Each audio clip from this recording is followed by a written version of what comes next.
daawadayaal halka aad nagala socotaan waa warbaahintii GS Media barnaamijkan qodobka aynu ku soo qaadan doono waxa kamid ah laascaanood iyo waxa hadda gudaheeda ka socda gobolkii Sool waayahay wadadii loo bixiyay ama magacii firdhiye la baxay waxa jira arrimo badan oo hadda toolo istiidooyina oo ismashquulinaya oo Xasan Sheekh Maxamuud iyo qorshihiisa laftigooda ka socon waayay maxaa kamid ah waxa jira warsangelin nimankii la oran jiray ee la yiri waxaan wax la qaybsanaynaa dhul bahanti qaybta xagee ku dambeysay ugu horeynba mashruucaasi laba jeer buu yimi waqtigan xaadirka iyo waqtiga Xamse Cabdi Barre yimi waqtiga hore waa ogeydeen inaanay goobta la isugu yimi wax sumcad iyo sharaf toona kala hayn intii joogtay weeyaan warsangeligii dhamayska ahaana halkaas u istaagay sidoo kale waxa jirta dhinaca dhulbaanta kooxo kamid ah oo ka soo horjeeda oo uu ku jiro hogaamiyihii gala dagaalka Jaamac Garaad Cali uu gooni isu taag noqday barnaamijka arrimahaas aynu kaga daba tagi doonaa idinkuna share gareeya dhinaca commentiga aragtidina kaga dhiibta waayahay laascaanood waxa jirta haddii aynu ku horeyno ama gobolka Sool barigiisa in Xasan Sheekh Maxamuud mashruuc dhamaystiran oo xitaa maamul lagaga dhigayo fila Soomaaliya ka soo xariiqay laba shir baa ka dhacay labadaas shir mid 2016 ayuu ahaa midna 2025 kii 2025 wuxuu ahaa awood qaybsi laba reer la isugu keenayo oo loogu dhisayo wado ilaa iyo badda iyo isku xidha ilaa Buuhoodle state midaysan nimankii warsangeli la oran jiray in yar mooyaan intii badnayd way tashatay waxay yiraahdeen warniyo anaga ma akhri state baan la yiraahdaa meesha laascaanood hiil baan ku tagnay hiilkiina waxa weeye markii ay fushay arrintii aan u tagnay dee anagu xaafadaha iyagii baan ku soo noqon in yaro kamid ah inuu kula socotay reer Sool ama bariga Sool in ay wax la soo gabagabeeyaan oo wax la dhistaan waayahay arrintii siday u wareegarsanaysay nimankaas mashruuc baa lagu soo qaatay cid iyaga kamidana waa loo soo dirsaday ugu dambeyn waxa metelay oo xitaa laga dul guuray Suudaankii guud Suudaan Siciid maqaanti saxweyne ba sheegmaysa la yiri waa la shiray shirkii warsangeli waxa la yiri awood qaybsi baan risiinaynaa xubnaa loo tiriyay dad baa loo tiriyay ergooyinka kamid noqonay qaybsi baa la yiri aan samaysan laakiin si gaar ah dad baa mashruucan soo qaatay ku shaqaysanay waxa jirta inay mararka qaar ka soo cabanayeen hoteelada lacagtooda xitaa inay ku biirtay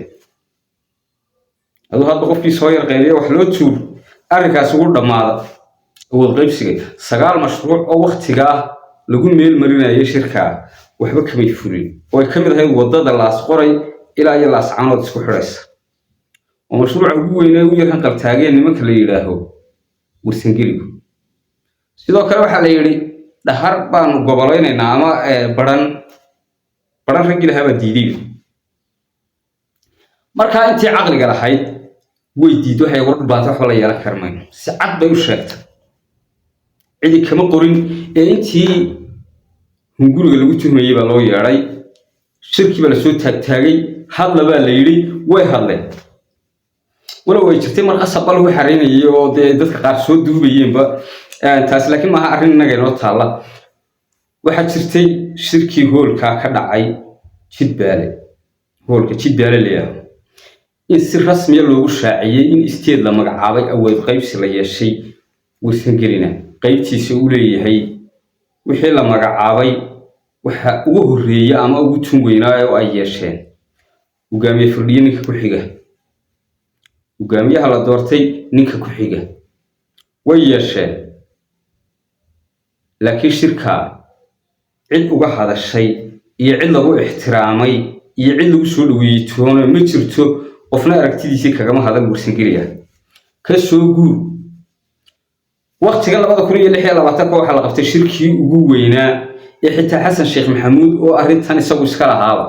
oo lacagta ku bixiyay uu ka soo qayb galay shirka waxa ka maqnaa garaadkii guud ee garajaaca garaad cali oo ninka laascaanood ka saaray Somaliland runta markaan isu sheegno annagoo Somaliland waa qilayna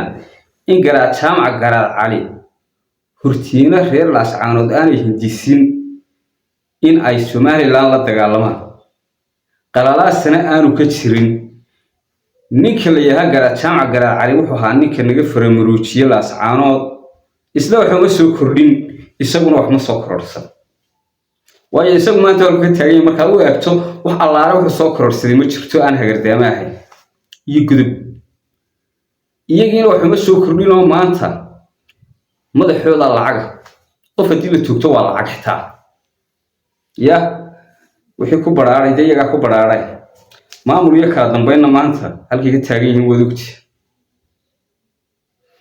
halka marka laga soo gudbo nimankii warsangeli maxay yeeleen nimankii warsangeli shirka dheer la iskugu yimi xitaa laguma maamuusin madaxweyne ku-xigeenka ninkii ay ku magacaabiyeen firdhiye ka hooseeyay microphone ay qaateen oo iskoodu hadleen hadda ilaa kii NFD Kenya ka socday microphone ku qornaa waxa ku qornaa TikTokerada ku qornaa xilliba fiima qocha ku qornaa xitaa xoogtay dayo ya waxa jirta in aanay reer ka dhan ee la yiri awood qaybsiga leedin qof aragti ahaan kaga socda oo ka hadla aragtida siyaasiga ah iyo qof aragti dhaqan ka hadla toona aan cid ku maamuusin inay microphone qaataan niyahow nin baad mooday wax sii uga waa wallahi been idin sheeg ma dhaar ilaahay baan maray nin baa ka hor wuxuu sii yiri kulli waxa idin harsan in microphone kale la idin diido way dhacda laakiin si dib uga ma soo hadal aniga waxaan magacaab maayo ninkaas waxa nin warsangeli isla u hadlay haaf ka dhowrmay arinkaasi nimankii warsangeli niyo waxba kaga dhacay labaash dushan kala joognaay waxa weeye dhulbaanta waxba la yeelan mayno intii hore u tiri waxna la yeelan kari mayno runbay sheegay iyana wax wada yeelan maaya biira balse waxaan sii eegaynaa xukuumadda Xasan Sheekh Maxamuud halka ay ku dambayso iyo inta ay sii socon karto iyo in la iskhiyaamayo la isu dabaal joogleeyahay iyaga iyo Xasan Sheekh Maxamuud laftigooda waxa hadaba jira garajaaca garaad cali oo la sheegay in waqtiga xaadirka saax dheer iyo xagga u noqday arrin warsagelina iman doono laakiin uu ku horeyn doono dhinacan iyo caasimada Garowe laftigeeda iyo Siciidani oo laftigiisa qalalaasooyin gudaha ay jiraan oo lagaga awood batay dhinacii ciidankana la dhex galay in uu wax la xaliyo tago waxaan filayaa sulaadiinta oo dhan u yeeran doona waxaan malaya arrinkaas inaan ka fiirsanayn garajaaca sida uu Saciid Cabdilaahi Dani yiri waxa jirta hadaba markay cayn ka tahay aragtida la kala sitaa maxay ninka la yiraahdo gala dagaalku wuxuu sitaa aragti harti midayna harti la isu joojinaya harti wax wada yeelanaya harti ilaa iyo isku xidhan ilaa iyo ka ogaadeen iyo absame la isku xidhay iyo hadhow arintaas soo aaminsana kuna dagaal gal nimanka la yaa warsangeli hiil bay meesha ku yimaadeen iyagoo Somaliland ayay haddana dhulbaantay u hiiliyeen guutooyin soo diray may suuro gelin arrintaasi markii laascaanood barigeeda ciidankii Somaliland ka soo baxay nimanka la yaa ma jeerteen dawladnimo ay raadinayeen iyo inay xukumaano ilaa Sool iyo Sanaag iyo inta waxay doonayaan calan Puntland inay ka taagaan iyadoo loogu dur xilayo hartinimo Puntlandnimana wax lagu wada yeelanayo nin walba aragtigu watay intiiba waxa ka dhex qaaday Xasan Sheekh Maxamuud waxaana iibiyay aragtiyaha soo dhan firdhiye iyo inta uu horkaco dhinaca siyaasadeed ya Xasan Sheekh Maxamuud tiisana soconaysa saacadana soconaysa horena u soconaysa baashun waa dhaqaale oo meesha dhaqaale galay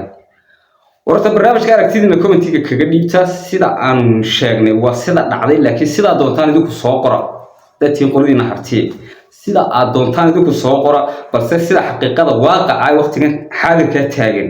waa sida aan idin sheegnay nimanka warsagelina maanta idinku dambayso si wacan ayay uga niyad jabeen waayo markii hore dad badan oo idin raacsan way jireen laakiin maanta anagu xogta aan ognay waxa weeye warday doona iyagu isteed baa ku dhawaaqdaare lidadka kama liitaare laakiin maanta sida ugu dambaysa